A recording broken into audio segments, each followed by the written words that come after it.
Čovjek je oduvijek nastojao da pobijedi i savlada mnogo toga u svom okruženju, pa između ostalog i da premosti potoke, vododerine, rječice i rijeke. Tako su nastali mostići, mostovi, mostine, drveni, kameni, betonski, pa čak i stakleni, oni obični, željeznički i viseći, razasuti po cijelom svijetu, opisani i opjevani u pričama, pjesmama, romanima, prikazani i u filmovima. A u njedrima Crne Gore i Europe, rastegnut između stijena iznad duboke provalije, caruje most koji još nije dostigao cijeli vijek bitisanja, a koji je već od prve godine nastanka ušao u legendu i u narodnu priču, baš kao da je iznikao u tim davnim vremenima, u onim u kojim su bajke i umotvorine davale posebnu i neiscrpnu snagu našem narodu. Preko njega prevaljuju vjetrovi, snježne oluje, magluštine, kiše, a on ih trpi nasmiješan, neumoran, brinući za brojne putnike i karavane koji svakodnevno prelaze preko njega. Tada ih štiti svojom nevidljivom kamanicom i ušuškava kao brižna majka svoje mezimice i mezimce. Kad je vedro, kad sa sviju strana zaiskre sunčeve niti, onda ih zadržava na svojim leđima, sav radostan i ushićen. Razmile se oni tada poput mrava cijelom njegovom dužinom i naginući se oprezno preko ograde, uživaju u pogledu unaokolo i na modru i bistru rijeku koja vijuga ispod njega, čija je glatka površina njegovo ogledalo, ali i njih samih. Taj ljepotan je most na Tari, koji spaja dva sela razbacana po obodu okolnih brda, Budečevicu sa lijeve i Tršnicu sa desne obale, koja su se ispriječila na putu od Pjevalja ka Žabljaku, prema durmitorskom prostranstvu, a rijeka koju natkriljuje je bistra i plavetna Tara, koja je upravo, kao i svaka djevojka, čas hirovita i brza, a čas mirna i jedva čujna. Tara, po kojoj danas i djevojčice dobijaju ime, uz priželjkivanje da budu krasne kao i ona, ali i kao vile nagorkinje koje je nadlijeću onda kad se mjesečina raspukne kao lubenica, da se okupaju u nekom od njenih brojnih virova i zaigraju vilinsko kolo na sakrivenim proplancima. A o njegovoj gradnji, o nazivu i onome što se dešavalo na njemu i oko njega izrečeno je dosta toga, pa i neistina i proizvoljnosti, onih namjernih i onih zbog neznanja. Najprije, netočan je naziv koji je često u upotrebi, most na Đurđevića Tari, pa u ma kakvim se nalazi o spisima i dokumentima. Naime, Đurđevića Tara je udaljena skoro cijeli kilometar od mosta nizvodno. Posebno je besmislena kovanica, most na Đurđevića Tari između Budečevice i Tršnice.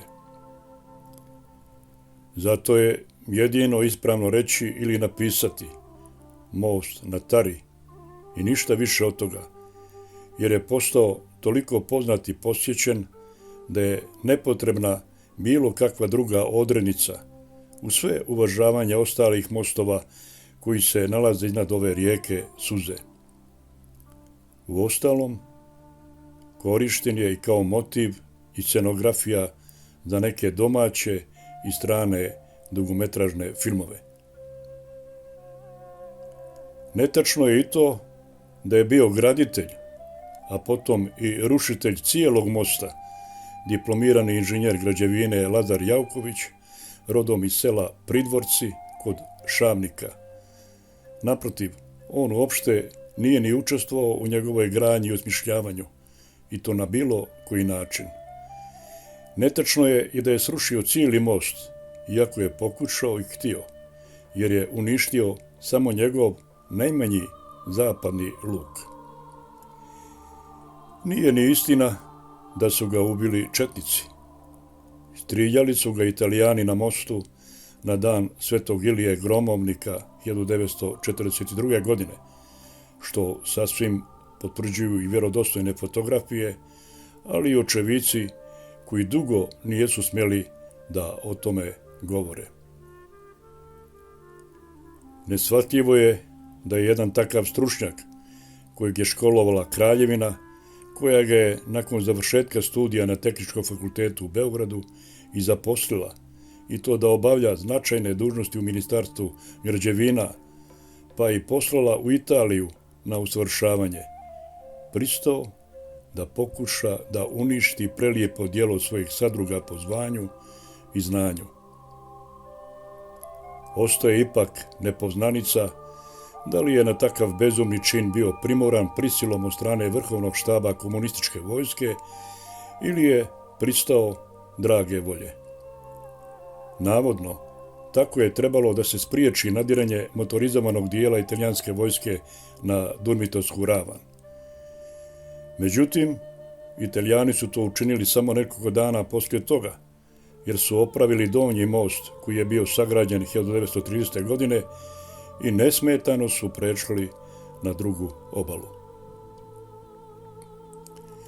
Proizvoljna je i tvrdnja da su Jaukovića pokazali Italijanima četnici, jer se nakon eksplozije krio u selu Bezuje u Pivi, a da su se oni tada tamo nalazili, sigurno se ne bi zaputio u tom pravcu. A pravi tvorac mosta na Tari je diplomirani inženjer građevine, profesor Mijat Trojanović, rođen u Beogradu. Studije je završio na Tehničkom fakultetu u svojem gradu, a potom se usavršavao u Beču i u Parizu. Službovanje je započeo u Parizu, da bi po povratku u Srbiju otvorio u Beogradu svoj biro koji je radio sve do rata. Ratne godine je proveo u zarobljeništvu u Norveškoj kao rezervni oficir bivše jugoslovenske vojske, a po povratku bio je i uvaženi univerzitetski profesor. Inače, izdanak je poznate i ugledne beogradske porodice sa prezimenom koje govori mnogo toga, a njegov otac Sima bio je prvi srpski školovani antropolog koji je znanje sticao u Bernu, Mikenu i u Beču, akademik, osnivač Etnografskog muzeja Srbije. Porodična kuća Trojanovića na uglu Njegoševe i Molerove ulice srušena je 1973. godine. Nove vlasti su u nju odmah nakon završetka rata uselile nekoliko porodica, dok je u samo jednoj sobi ostala da se prisjeća sjaja i raskoči tog doma Simova supruga Nasta. Na svojem čedu, na mostu na Tari, profesor Trojanović nije predvidio otvore za moguće postavljanje eksploziva i izveo je diletacione fuge između svakog lučnog otvora, obezbijedjevši ga tako kako i treba.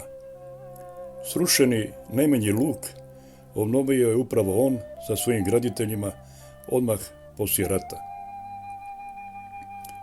Bio bi red da Mijat Trojanović dobije napokon i bistu na postojećem kamenom postolju na kojem je za sada samo kratki tekst. A spomeničko obilježje koje su postavile posleratne vlasti o navodnom rušenju cijelog mosta i još o ponećem treba da pretrpi ispravke i to isključivo u cilju predstavljanja prave istine. Pored toga, trebalo bi da se postavi velika tabla koja ne bi remetila pogled na most i okruženje, na kojoj bi domaći i strani turisti, pješaci, putnici, planinari mogli da pročitaju sljedeće tačne navode i podatke. Da je novac za izgradnju mosta na Tari obezbijedilo i odvojilo Ministarstvo građevina Kraljevine Jugoslavije. Zatim imena i prezimena svih onih koji su učestvovali u izgradnji mosta, jer su pokazali nevjerovatnu umješnost i hrabrost. Onda da je most svjetski rekorder po veličini drvene skale, da je most svjetski rekorder i po tome što je drvena građa dovlačena sa udaljenosti od 25 km, a tesana je ručno. Da je most svjetski rekorder i po tome što je izgrađen samo uz pomoć jednog kamiona, Bisinga, kojim se svakodnevno dovozio cement i solina pored Splita. Da je most svjetski rekorder i po tome što je sagrađen uz pomoć samo jedne mješalice za beton. Da je most svjetski rekorder i po brzini izvođenja radova. Gradnja je započela 1938. a završena je 1940. godine. Da je uprkos svakodnevnim velikim opasnostima prilikom cjelokupne izgradnje stradao, i to isključivo uslijed svoje nepažnje, samo jedan radnik, čije je ime i prezime za sada nepoznato, po nekim Mađar, a po drugima nesrećnik je bio od Priboja. Da je bio najljepši most od armiranog betona u Europi. Da je zvanično izabran među 20 najljepših mostova na svijetu. Inače, most je okružen izuzetnim starinama, koje svjedoče da se tu život odvijao od vajkada. U skrivenim pećinama iznad Tare pronađeni su ostaci iz kamenog doba. Odmah uz njegov istočni rub u Trešnjici nalazi se tumul obrasto šumom. U obližnjoj Đurđevića Tari nalazi se crkva koja je posvećena svetom arhanđelu Mihajlu. Sagrađena je krajem 15. i početkom 16. vijeka. Južno od mosta, također na desnoj obali Tare, kod Premćana, nalazi se manastir Dovolja, posvećen Uspenju Presvete Bogorodice, u istoimenom zaseku koji se prvi put spominje 1513. godine. U donjem dijelu Lever-Tare nalazi se svetilište Boga Mitre, i to na zapadnoj, a glatkoj strani stijene, koju neko naziva Preslica, neko Preškica, pa i Šiljak. Mjesto svetilišta je poprilično nepristupačno. Zaraslo je u šiblje, bez vidne staze i puno je zmija otrovnica, tako da oni koji žele da ga vide moraju biti veoma oprezni prilikom obilaska. U omanjem udubljenju iznad tla, a pored svetilišta, često se može vidjeti poskok koji izgleda kao čuvar blaga iz naših legendi. Inače, svetilište se sastoji od uklesane kvadratne table koja ima oblik are, paganskog žrtvenika promjera od 36 cm sa 6 redova slabije uočljivih rimskih slova bez proreda. A uklesano je otprilike da je natpis nastao u slavu nepobjedljivog Avgusta Aurelija, a po želji konzula Asprusa i Orfitusa. U tursko vrijeme komandir karaule, koja se nalazila blizu tadašnjeg mosta, poslao je vojnika da čekićem smrvi ta slova, ali srećom ovaj nije uspio sve da uništi. U stablu se nalazi polukružna niša u kojoj je nekada najvjerojatnije stajala kamena ikona s predstavom Mitre. Iznad nje je urezan luk. Ispod stijene se nalazi obrađeni kamen prekriven nanosima, na čijim su stranama bile uklesane dvije ljudske figure. Jedan od stanovnika tog kraja ga je donio u svoje dvorište, a odatle ga je docnije strmeknuo u Leversku rijeku. Nešto niže od tog mjesta, u obalskom dijelu Tare, poznatom kao Žugića luka, ležala je tesana kamena ploča, neko tvrdi da je iz 15. vijeka, a sva prilika da je znatno starija, na kojoj je isklesana figura lovca s kopljem koji sa 3 psa juri košutu.